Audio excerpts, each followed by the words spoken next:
Hi everyone, आ जाइए 14 अप्रैल 2026 के important current affair को डिस्कस करते हैं। So let's get started without any further delay. प्रश्न संख्या 1 से स्टार्ट करते हैं। भारत और उज्बेकिस्तान की सेना के बीच कौन सा संयुक्त सैन्य अभ्यास प्रारंभ हुआ है?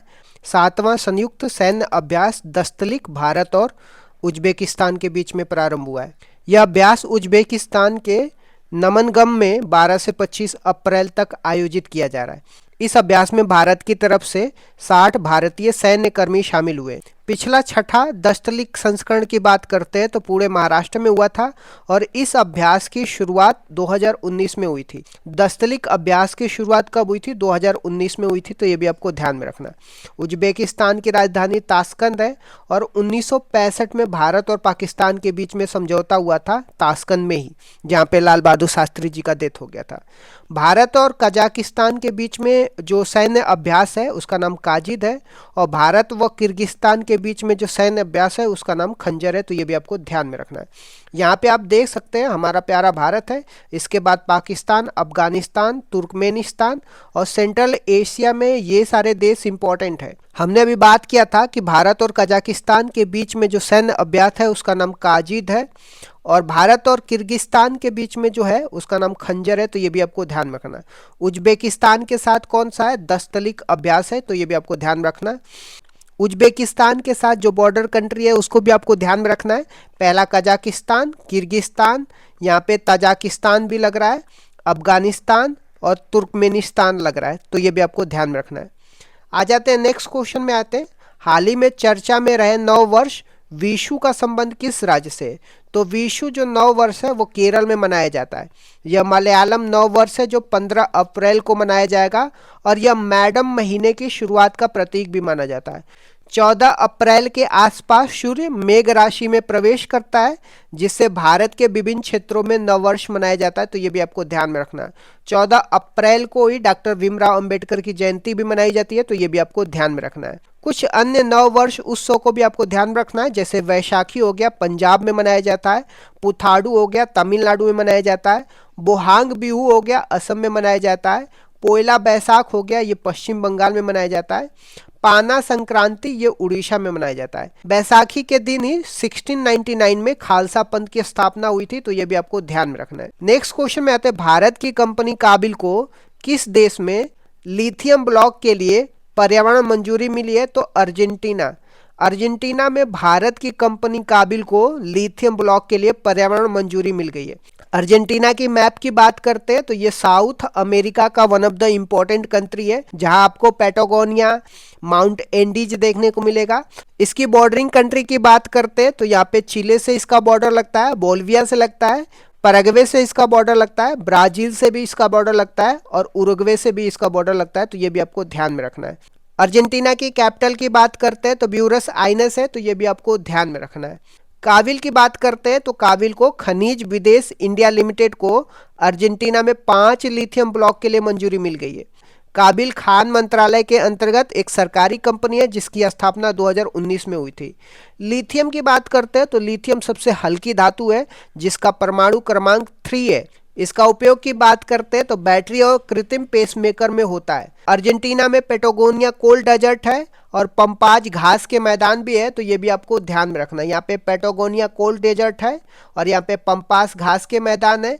इंडीज माउंटेन भी आपको यहीं पे देखने को मिलेगा। आ जाते हैं नेक्स्ट क्वेश्चन में आते हैं, भारत का पहला एआई सिस्टम नारित एआई किस राज्य की पुलिस ने लॉन्च किया है? तो गुजरात पुलिस ने नारित एआई लॉन्च किया है।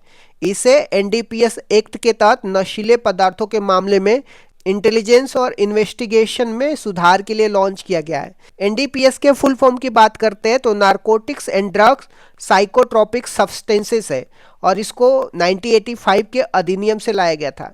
हाल ही में तेलंगाना और बिहार ने स्वयं को नक्सल मुक्त घोषित कर दिया है, जबकि भारत 30 मार्च 2026 को आधिकारिक रूप से नक्सल फ्री घोषित हुआ है। नेक्स्ट क्वेश्चन पे आ जाते हैं, ट्रैक्सन रिपोर्ट के अनुसार वित्त वर्ष 2026 में भारत टेक्नोलॉजी स्टार्टअप फंडिंग में किस स्थान पे है? तो भारत टेक्नोलॉजी स्टार्टअप फंडिंग में चौथे स्थान पे है। भारत ने 2025-26 में $11.7 बिलियन की फंडिंग जुटाई थी। शीर्ष 3 देश की बात करते हैं तो अमेरिका पहले नंबर पे है, इंग्लैंड दूसरे नंबर पे है और चीन तीसरे नंबर पे है टेक्नोलॉजी स्टार्टअप फंडिंग के मामले में। स्टार्टअप हब की स्थापना के मामले में भारत दुनिया में तीसरे स्थान पे है, तो ये भी आपको ध्यान में रखना है। नेक्स्ट क्वेश्चन में आते हैं, प्रतिष्ठित लता दीनानाथ मंगेशकर पुरस्कार 2026 के लिए किसे चुना गया है? तो नोबेल शांति पुरस्कार विजेता कैलाश सत्यार्थी को लता दीनानाथ मंगेशकर पुरस्कार 2026 के लिए चुना गया है।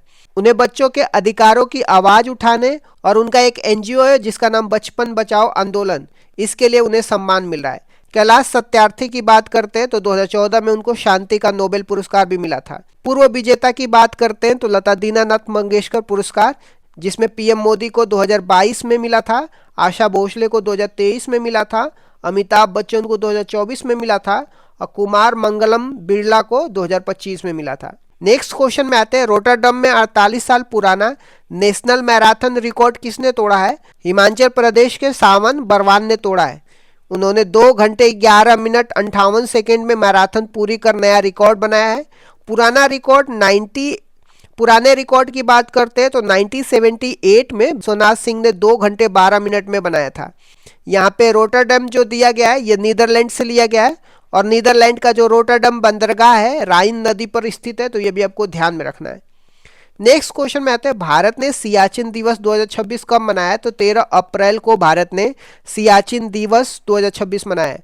13 अप्रैल 1984 को शुरू हुए ऑपरेशन मेघदूत की याद में यह मनाया जाता है। सियाचिन की बात करते हैं तो यह लद्दाख में नुब्रा घाटी में स्थित विश्व का सबसे ऊंचा युद्ध क्षेत्र है।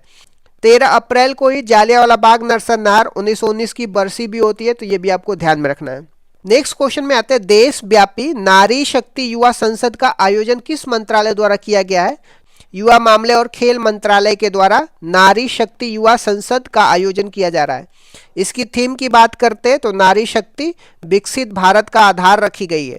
यह आयोजन 106वें 106 कॉन्स्टिट्यूशनल अमेंडमेंट एक्ट, जिसमें नारी शक्ति बंधनम अधिनियम के प्रति जागरूकता बढ़ाने के लिए किया गया है, जो महिलाओं को 33% आरक्षण प्रदान करता है।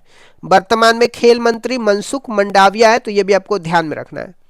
नेक्स्ट क्वेश्चन में आते हैं, एशियन रेसलिंग चैंपियनशिप 2026 में भारत ने कुल कितने पदक जीते हैं? तो भारत ने कुल 17 पदक जीते हैं, जिसमें 2 स्वर्ण है, 6 रजत और 9 कांस्य पदक है। इसका आयोजन किर्गिस्तान की राजधानी बिश्केक में हुआ है। स्वर्ण पदक विजेता खिलाड़ी सुजीत और अभिमन्यु है। एशियन मुक्केबाजी चैंपियनशिप की बात करते हैं तो उलान बटोर मंगोलिया में हुई है, जहां विश्वनाथ सुरेश ने स्वर्ण पदक जीता है।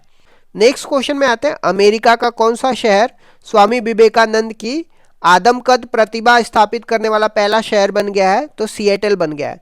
इस कांस्य प्रतिमा का अनावरण मेयर कैटी विल्सन द्वारा वेस्टलेक स्क्वायर में किया गया है।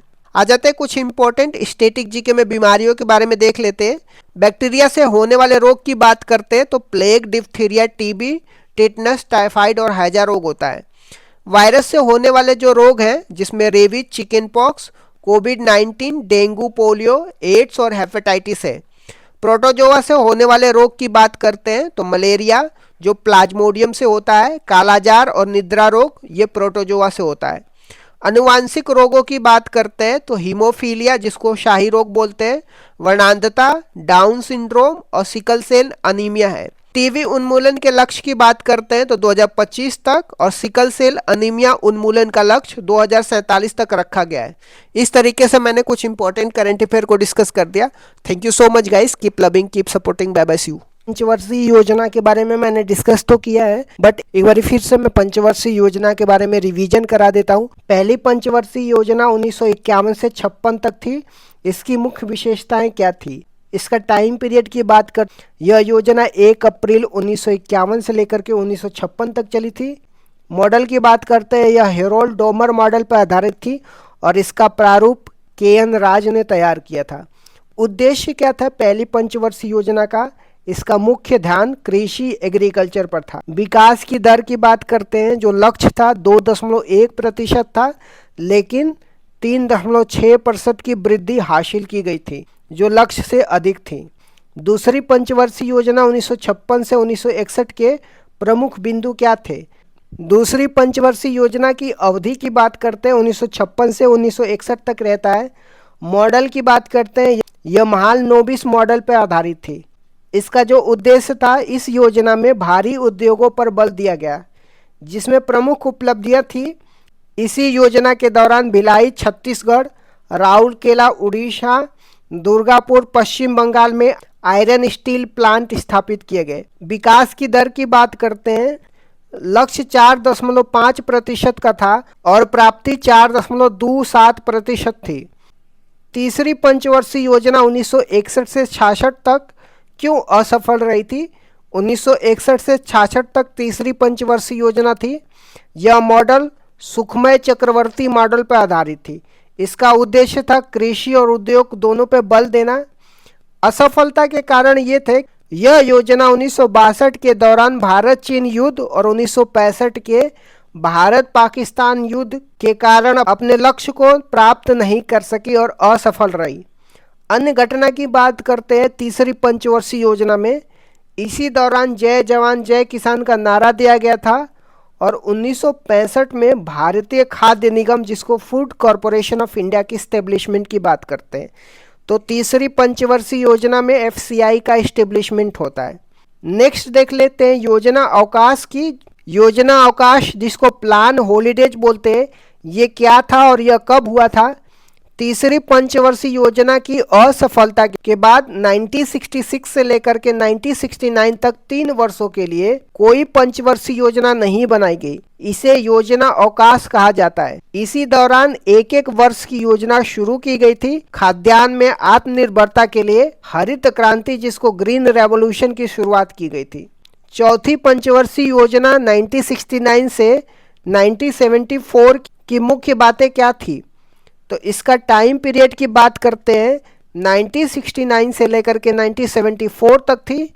यह मॉडल अशोक रुद्र मॉडल पर आधारित थी और इसका प्रारूप डीआर गॉडगिल ने तैयार किया था। उद्देश्य की बात करते हैं, इसका लक्ष्य स्थिरता के साथ आर्थिक विकास करना, डेवलपमेंट विथ स्टेबिलिटी था। प्रमुख घटनाएं की बात करते हैं तो चौथी पंचवर्षीय योजना में 1969 में 14 बैंकों का राष्ट्रीयकरण किया गया था। ये पहली बात हो गई। इसके बाद 1971 में भारत पाकिस्तान का युद्ध हुआ और 1974 में पहला परमाणु परीक्षण ऑपरेशन स्माइलिंग बुद्धा पोखरण में किया गया था। पांचवी पंचवर्षीय योजना 1974 से 1978 क्यों अद्वितीय थी? यह भारत का एकमात्र ऐसी योजना है जो अपने निर्धारित समय 5 वर्ष से पहले केवल 4 वर्षों में ही समाप्त हो गई। 1974 से लेकर 1978 तक ही रही थी। यह डीपी दर मॉडल पर आधारित थी और इसका मुख्य लक्ष्य गरीबी उन्मूलन था। रोलिंग प्लान 1978 से 1980 तक क्या था? 1978 में सरकार बदलने के बाद मोरारजी देसाई की जनता पार्टी सरकार ने पंचवर्षीय योजना को समाप्त कर रोलिंग प्लान शुरू किया था। विश्व में इसके जनक डॉक्टर गुरनार मिर्डर थे। उनकी पुस्तक एशियन ड्रामा में इसका उल्लेख है और भारत में इसे लक्कड़वाला ने लागू किया था। छठवीं पंचवर्षीय योजना 1980 से 1985 के दौरान क्या महत्वपूर्ण घटनाएं हुई थी? यह मॉडल आगात निर्गत मॉडल पर आधारित था, जिसको इनपुट आउटपुट मॉडल बोला जाता है। इसका उद्देश्य रोजगार सृजन और गरीबी उन्मूलन था। प्रमुख घटनाएं की बात करते हैं तो छठवीं पंचवर्षीय योजना में नाबार्ड की एस्टेब्लिशमेंट किया जाता है 1982 में। 6 और बैंकों का राष्ट्रीयकरण किया जाता है 1980 में। ऑपरेशन ब्लू स्टार और ऑपरेशन मेघदूत 1984 में चलाया जाता है। ऑपरेशन मेघदूत सियाचिन पर कब्जा करने के लिए। 7वीं पंचवर्षीय योजना 1985 से लेकर के 1990 तक क्या नारा था? इस योजना का प्रसिद्ध नारा रोटी रोजी और उत्पादकता या भोजन काम और उत्पादकता था। इसी योजना के दौरान 1988 में सेबी की स्थापना होती है, जिसको security and exchange board of India बोलते हैं। एलपीजी सुधार कब और क्यों अपनाए गए थे? 1990 से 92 के योजना अवकाश के दौरान 1991 में भारत में विदेशी मुद्रा भंडार का संकट उत्पन्न हो गया था। उस समय प्रधानमंत्री पीवी नरसिम्हा राव और वित्त मंत्री डॉक्टर मनमोहन सिंह थे। इस संकट से निपटने के लिए 1991 में नई आर्थिक नीति अपनाई गई थी, जिसे एलपीजी सुधार कहा गया था। जो न्यू इकोनॉमी पॉलिसी अपनाई गई थी, जिसमें उदारीकरण, निजीकरण या वैश्वीकरण की बात की जाती है। 8वीं पंचवर्षीय योजना 1992 से 1997 का मुख्य फोकस क्या था? तो यह model John W Miller model पर आधारित थी। इसका मुख्य बल मानव संसाधन विकास था, जो 1990 में आए HDI मानव विकास सूचांक की अवधारणा से प्रेरित था। अन्य घटनाएं की बात करते हैं 8वीं पंचवर्षीय योजना में। इसी दौरान 73वां और 74वां संविधान संशोधन हुआ, जो पंचायती राज और नगर निगम के लिए है। इसी समय 1 जनवरी 1995 को WTO की स्थापना होती है, जिसको वर्ल्ड ट्रेड ऑर्गेनाइजेशन बोलते हैं। 9वीं और 10वीं पंचवर्षीय योजना का मुख्य बातें क्या थी? 9वीं पंचवर्षीय योजना 1997 से 2002 तक होता है। इसका लक्ष्य सामाजिक न्याय और क्षमता के साथ आर्थिक विकास था। प्रधानमंत्री ग्राम सड़क योजना 25 दिसंबर 2000 को और कारगिल युद्ध 1999 में इसी दौरान हुआ था। 10वीं पंचवर्षीय योजना 2002 से 2007 तक थी। यह भी आगात निर्गात मॉडल पर आधारित थी। नरेगा अधिनियम 2005 में आया और 2 फरवरी 2006 को लागू हुआ था। 11वीं पंचवर्षीय योजना 2007 से लेकर 2012 की विकास दर की क्या विशेषता थी? इसका लक्ष्य तीव्र और समावेशी विकास, जिसको रैपिड एंड इंक्लूसिव डेवलपमेंट था। इसमें 8% की विकास दर हासिल की गई थी, जो सभी पंचवर्षीय योजनाओं में अब तक की सबसे ज़्यादा थी। शिक्षा का अधिकार, राइट टू एजुकेशन एक्ट 2009 इसी दौरान आया था। 12वीं पंचवर्षीय योजना 2012 से 2017 का लक्ष्य क्या था? यह अंतिम पंचवर्षीय योजना था, जो 2012 से 2017 तक चला था। इसका लक्ष्य तीव्र, सतत और अधिक समावेशी विकास, जिसको rapid sustainable and inclusive development था। इसमें कृषि के लिए 4% और प्रजनन दर को 2.1%, जिसको प्रतिस्थापन दर बोलते हैं, पर लाने का लक्ष्य रखा गया था।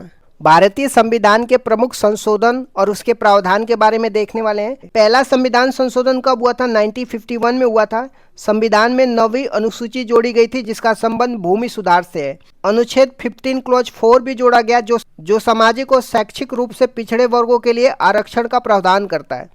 7वां संविधान संशोधन 1956 में राज्य पुनर्गठन से संबंधित है। यह प्रावधान किया गया कि 2 या 2 से अधिक राज्यों के लिए एक राज्यपाल हो सकता है।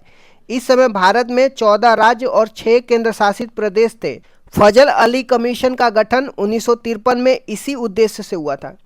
15वां संविधान संशोधन 1963 में हुआ था। हाई कोर्ट के न्यायाधीशों की सेवानिवृत्ति की आयु 60 से बढ़ाकर के 62 कर दिया गया था। 21वां संविधान संशोधन 1967 में हुआ था। इस संविधान संशोधन से संविधान की 8वीं अनुसूची में 15वीं भाषा के रूप में सिंधी भाषा को जोड़ा गया और मूल संविधान में 14 भाषाएं थी, अब जाकर के 22 भाषाएं हैं। 24वां संविधान संशोधन 1971 में हुआ था। इंदिरा गांधी के कार्यकाल में संसद को संविधान संशोधन की असीमित शक्तियां प्रदान की गई थी। हालांकि इसके बाद केशवानंद भारती केस 1973 में सुप्रीम कोर्ट ने स्पष्ट किया कि संसद की यह शक्ति असीमित नहीं है, बल्कि सीमित है और इस संविधान के मूल ढांचा को नहीं बदल सकती है। 26वां संविधान संशोधन 1971 की बात करते हैं। राजाओं को दिए जाने वाला प्रीवी पर्स को समाप्त कर दिया गया, जो देशी रियासतों के एकीकरण के बदले में दी जाने वाली एक बड़ी राशि थी। 36वां संविधान संशोधन 1975 में सिक्किम को भारत का पूर्ण राज्य बनाया गया और ये भारत का 22वां राज्य सिक्किम बन के आया था। 42वां संविधान संशोधन 1976 की बात करते हैं। इसे मिनी कॉन्स्टिट्यूशन या लघु संविधान कहा जाता है। 42वां संविधान में प्रस्तावना में संशोधन किया, जिसमें समाजवाद, पंथ निरपेक्ष, अखंडता शब्द जोड़े गए और प्रस्तावना में अब तक ये एकमात्र संशोधन रहे। 42वां संविधान संशोधन में फंडामेंटल ड्यूटी जोड़ी गई थी, जो भाग 4A में अनुच्छेद 51(1) को जोड़ा गया था, जिसमें मौलिक कर्तव्य शामिल थे। यह सरदार स्वर्ण सिंह समिति की सिफारिश पे फंडामेंटल ड्यूटी, जिसको मौलिक कर्तव्य बोलते हैं, इसको जोड़ा गया था। 42वां संविधान संशोधन में राज्य सूची से समवर्ती सूची में विषयों को हस्तांतरण किया गया, जिसमें 5 विषय वन, वन्यजीव, मापतोल, न्याय प्रशासन और शिक्षा को राज्य सूची से समवर्ती सूची में स्थानांतरित किया गया। नए अनुच्छेद आर्टिकल 39A जो निःशुल्क कानूनी सहायता की बात करता है। आर्टिकल 48A जो पर्यावरण संरक्षण की बात किया जाता है, ये भी 42वां संविधान संशोधन में जोड़ा जाता है। 44वां संविधान संशोधन 1978 की बात करते हैं। ये मोरारजी देसाई के कार्यकाल में हुआ था। इसमें संपत्ति के अधिकार में बदलाव किए जाते हैं। संपत्ति के अधिकार को मौलिक अधिकार की सूची से हटा करके इसे कानूनी अधिकार, जिसको लीगल राइट बनाया गया, जो अब अनुच्छेद 300A में है। पहले इसमें आर्टिकल 30 पहले संपत्ति का अधिकार आर्टिकल 31, पहले संपत्ति का अधिकार अनुच्छेद 31 में था। राष्ट्रीय आपातकाल, नेशनल इमरजेंसी की बात करते हैं। इसमें राष्ट्रीय आपातकाल के लिए आंतरिक अशांति के स्थान पे सशस्त्र विद्रोह शब्द का प्रयोग किया गया। राष्ट्रीय आपातकाल लगने के लिए कैबिनेट की लिखित अनुमति को अनिवार्य किया गया। संविधान में कैबिनेट शब्द की पहली बार उल्लेख इसी संशोधन में हुआ था। आ जाते हैं 52वां संविधान संशोधन की बात करते हैं, जो 1985 में हुआ था। राजीव गांधी के कार्यकाल में दल बदल विरोधी कानून आया था, जिसको एंटी डिफेक्शन लॉ बोलते हैं। संविधान में 10वीं सूची जोड़ी गई, जिसका उद्देश्य दल बदल को रोकना था। आ जाते हैं 61वें संविधान संशोधन, जो 1989 में हुआ था। यह राजीव गांधी के कार्यकाल में मतदान की आयु 21 वर्ष से घटा करके 18 वर्ष कर दी गई थी। अब आ जाते हैं 73वां संविधान संशोधन 1992 में। पंचायती राज व्यवस्था या ग्रामीण स्थानीय स्वशासन से संबंधित है। संविधान के भाग 9 और 11वीं अनुसूची जोड़ी गई, जो पंचायती राज से संबंधित है। भाग 9 में अनुच्छेद 243 से लेकर के 243O शामिल किया गया। 24 अप्रैल 1993 से इसको लागू किया गया। 74वां संविधान संशोधन 1992 की बात करते हैं। ये शहरी स्थानीय स्वशासन की बात करता है, जिसमें नगर पालिका नगर निकाय से संबंधित है। संविधान में भाग 9A और 12वीं अनुसूची जोड़ी गई। 12वीं अनुसूची में टोटल 18 विषय हैं।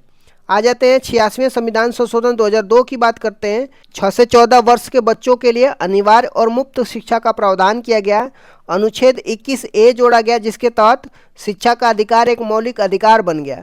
अनुच्छेद 51A क्लॉज के रूप में 11वां मौलिक कर्तव्य भी जोड़ा गया था। आ जाते हैं 89वां संविधान संशोधन 2003 की बात करते हैं। अनुच्छेद 338A को जोड़ा गया, जिसमें राष्ट्रीय अनुसूचित जनजाति आयोग, जिसको national commission for scheduled tribe का उल्लेख है। अनुच्छेद 338 में राष्ट्रीय अनुसूचित जाति का उल्लेख किया गया है। 91वां संविधान संशोधन 2003 की बात करते हैं। मंत्रिपरिषद के आकार को सीमित किया गया। इसके अनुसार कुल लोकसभा सदस्यों के 15% से अधिक मंत्री नहीं हो सकते। आ जाते हैं 92वां संविधान संशोधन 2003 की बात करते हैं।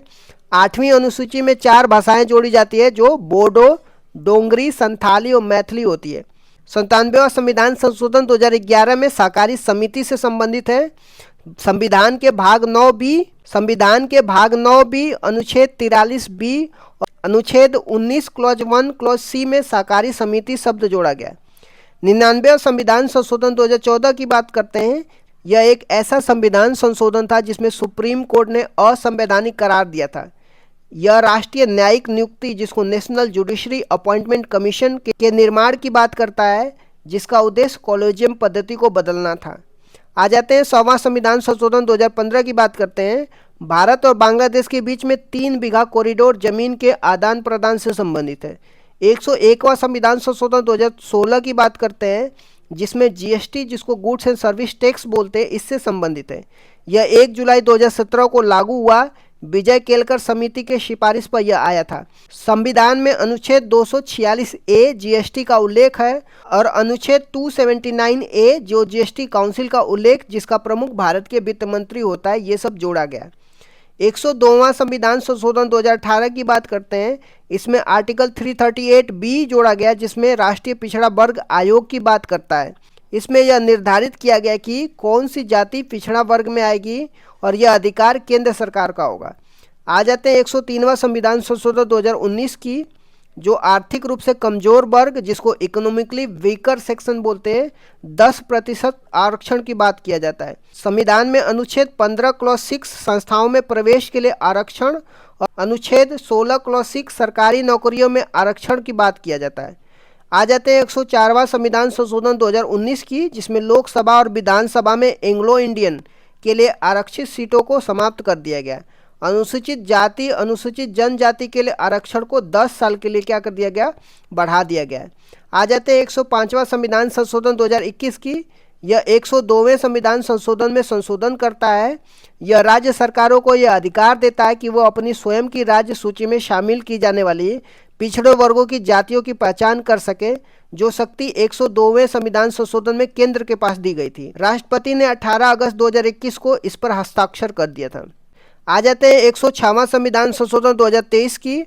इसे नारी शक्ति वंदनम अधिनियम के नाम से भी जाना जाता है। यह 128वां विधेयक था। इसका उद्देश्य लोकसभा और विधानसभा में महिलाओं को 33% आरक्षण प्रदान करना है। इसे अर्जुन मेघवाल ने पेश किया था और राष्ट्रपति ने इसे 28 सितंबर 2023 को सहमति दे दी थी।